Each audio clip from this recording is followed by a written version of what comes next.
일단 위기의 타자인 한화 이 외국인 타자 오그레디 선수 그리고 새로 오는 선수인 산체스 선수 두 선수의 근황에 대해서 한번 취재를 해봤습니다. 우선은 이 오그레디 선수는 일할 때 타율로 좀 고전하다가 4월 23일에 결국은 1군에서 좀 말소가 됐잖아요. 네. 그 이후에 좀 행보가 궁금하네요. 4월 25일 날 퓨처스에 합류를 했고요. 네. 네, 일단 근황부터 간단히 설명을 드리겠습니다. 네.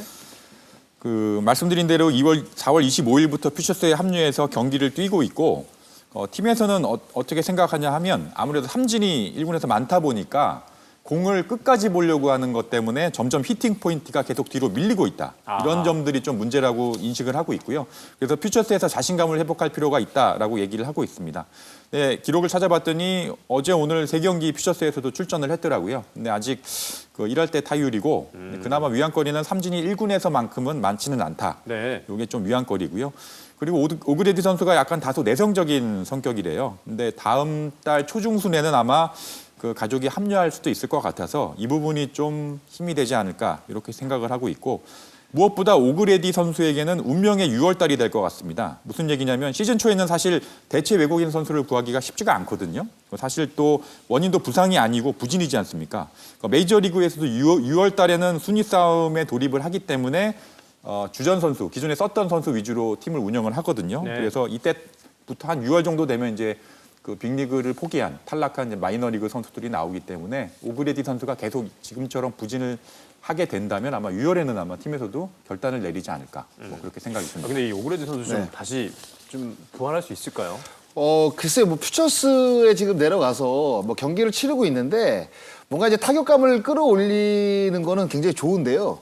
일단은 1군 무대하고 퓨처스 무대하고는 투수들의 어떤 그 역량 자체가 저는 다르다고 생각이 들거든요. 네. 그래서 만약에 퓨처스에서 좋은 성적이 나면 1군에서 그 기록을 바탕으로 쓸 가능성은 있지만 그거를 100% 사실 신뢰하기는 좀 어렵습니다. 왜냐하면 투수들의 기량 차이가 있기 때문에 그럼 결국에는 오그레디 선수 정도의 그 외국인 타자라고 한다면 1군 성적이 지금 안 좋잖아요. 2군에서 진짜 폭격할 만한 정도의 성적을 내줘야지 1군에서 그 성적이 나올까 말까 한 저는 그런 흐름이라고 보거든요.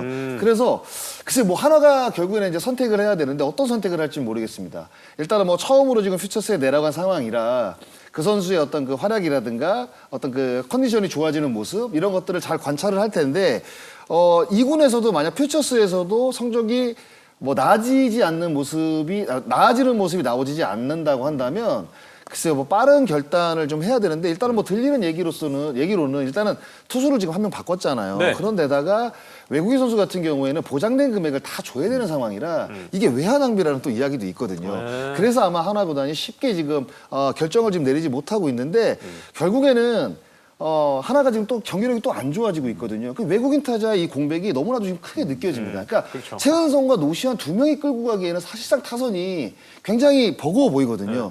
그러면 빠른 교체로 오그레디 선수를 교체를 하고 뭔가 이 두 선수, 그러니까 노시환과 최은성에게 힘을 실어줄 수 있는 외국인 타자가 영입이 되게 되면 그래도 저는 아직까지는 하나가 해볼 만하다고 생각이 들거든요. 그래서 글쎄 제가 하나 구단 관계자가 아니기 때문에 어떤 확신의 어떤 답변을 드릴 수는 없지만 그래도 팀 전체를 생각을 했을 때는 빠른 결단도 분명히 필요한 시기가 오지 않나라는 생각을 저는 해봐요. 네, 그래도 가족이 온다고 하니까 또 가족의 힘이 좀 필요한 시기가 아닌가 좀 생각이 들고요.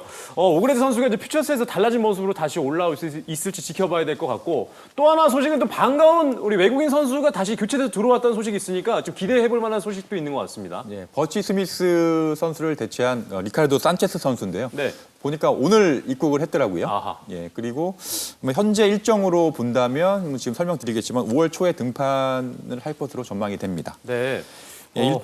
말씀드린 대로 어제 입국을 했고 네. 오늘 담당자랑 통화를 마침 할 일이 있었는데 보니까 메디컬 테스트를 받으러 간다고 하더라고요. 그리고 내일 선수단에 합류할 예정이고 아마 이번 주 주말부터는 불펜 피칭을 하지 않을까 이렇게 생각이 됩니다. 앞에서 그 스미스 선수 방출 하루 만에 산체스 선수를 영입을 했는데 앞에서 말씀드린 것처럼 사실 4월 달에는 대체 선수를 뽑기가 정말 쉽지가 않습니다. 네. 이렇게 결단을 빠르게 그러니까 대체 선수를 데려왔다는 것은 그만큼 준비했다는 얘기이기도 하고 순위 반등을 위한 승부수를 던졌다 이렇게 해석을 할 수 있을 것 같고요. 이렇게 또 빨리 대체 선수를 데려올 수 있었던 이 얘기를 좀 들어봤는데 그 산체스 선수가 올 시즌 새로운 팀에 이적을 한 지 얼마 안 됐기 때문에 구단에서 선수를 잘 모르는 상황이었다. 이런 원인이 있고 사실 26살로 되게 젊어요. 네. 마이너리그 경력이 꽤 있는데 그만큼 자리를 잡지 못했다는 얘기이기도 하고 토미존 서저리 토미존 수술 전력 때문에 올 시즌도 마이너리그에서 또 시작을 했거든요.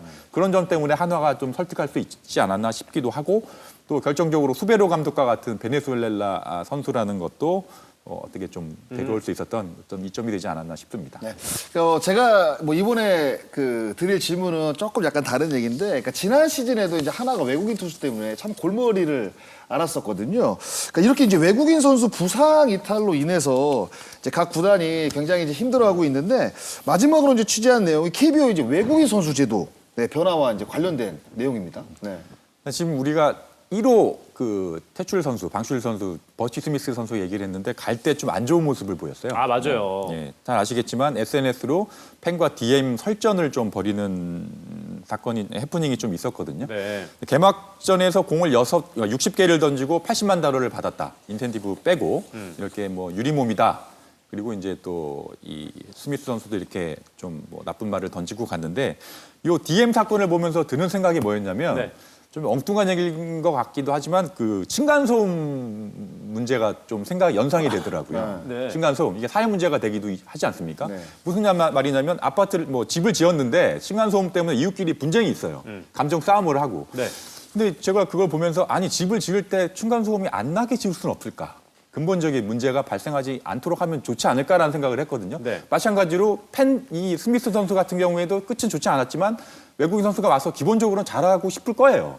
근데 부상이 왔고 그렇게 퇴출됐는데 팬은 또 이제 그 기대한 만큼 실망이 크니까 그렇게 감정을 한 거죠. 그러니까 그 빗대어서 얘기를 한다면 팬과 선수가 좀 서로 이런 감정 싸움을 벌이지 않도록 제도 자체를 좀 이렇게 고칠 필요가 있지 않을까 이런 생각을 좀 많이 했었거든요. 예. 근데 실제로 4월 25일 날 KBO 실행위에서 그런 논의들을 했다고 합니다. 네. 무슨 얘기냐면 네. 지금은 외국인 선수를 2번을 교체를 할 수 있어요. 지금 제도에서는.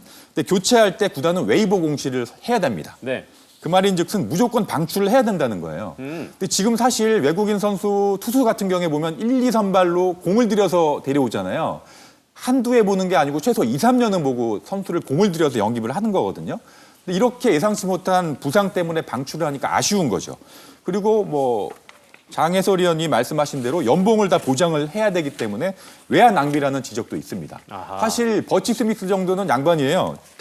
작년에 두산 미란다 선수 같은 경우에는 이제 보장됐던 첫 해 엄청난 활약을 하지 않았습니까? 네. 근데 두 번째 시즌에 작년에 190만 달러를 주고도 팀이 거액을 줬기 때문에 기다리다가 결국 7월 달에 방출했어요. 아, 맞아요, 맞아요. 이런 뭐 팀으로서는 고충이 있다라는 거죠.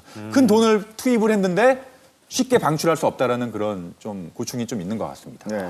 그러니까 흔히 그 외국인 선수가 이제 한 시즌 농사를 좌우한다는 이야기가 있는데 부상은 이제 복불복이죠. 네, 이렇게 이제 외국인 선수의 부상, 사고 같은 이제 변수에 한 팀의 성적이 좌지우지되는 문제가 발생하면 결국 이제 리그 흥행에도 악재일 텐데, 그러니까 이 부분에 대한 KBO의 논의는 없나요? 네.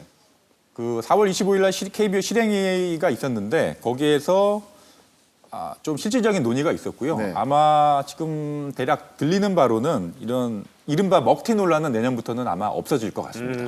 네. 무슨 내용이냐면 제가 앞에도 또 말씀드렸지만 현행 제도에서 가장 문제인 건 뭐냐면 외국인 선수를 교체할 때 웨이버 공시를 해야 돼요. 네. 방출을 해야 되거든요. 이거에 대해서 과연 우리가 큰 돈을 주고 계약을 했는데 연말까지 계약을 했는데 왜 우리가 이 선수를 내보내야 되느냐라는 어떤 문제의식을 그 구단 내에서 공유를 하기 시작했다는 거죠. 그래서 부상 때문에 외국인 선수를 그러니까 교체할 때 웨이버 공시에서 내보내는 게 아니라 그 해까지는 보유권을 가지고 있고 대체 선수를 데려와서 그 선수가 회복할 때까지 쓰고 그 선수가 회복을 해가지고 더 좋은 기량을 발휘한다라고 하면 교체할 수 있다라는 거죠. 예, 그런 공감대가 형성이 됐고 실질적으로 구단에서도 어찌됐건 나가는 선수에게는 다 이 한 해 연봉을 보장을 해줘야 되거든요. 네. 그러니까 사실상 뭐 이견이 없는 거죠. 그렇게 하면 좋겠다. 네. 그럴 거고 외국인 선수 입장에서도 보면 사실 예전처럼 뭐 부상을 심각하게 숨기거나 그래서 뭐 한몫 뭐 벌어먹고 가야겠다 이렇게 생각하는 선수는 없을 거예요. 아마. 그럼요. 다 그 한국 리그를 온 선수들은 다 좋아한다는 평가들을 스카우터들이 많이 하고 있거든요. 그러니까 여기에서 와서 이 실력을 쌓고 뭔가 보여주고 또 다음에 계약할 때 몸값을 올릴 수도 있고 켈리 선수처럼 또 메이저리그 진출할 수도 있거든요. 외국인 선수도 그거에 대해서는 아마 전혀 이견이 없을 겁니다. 네. 예, KBO 리그가 어쨌든 간에 그 외국인 선수 비중이 굉장히 크잖아요. 그렇죠. 네, 이제 이런 부분들도 좀 현명하게 헤쳐나가야 될 것 같고 아직 데뷔도 못한 선수들이 좀 있으니까 안타까운 네. 구단들이 좀 있습니다. 딜런 파일. 그러니까요. 네, 아마 조만간에 KBO 리그 데뷔전을 가질 것으로 예상이 됩니다. 네, 그러니까 이런 선수도 좀 빨리 우리 KBO 무대에서 볼 수 있었으면 좋겠고요.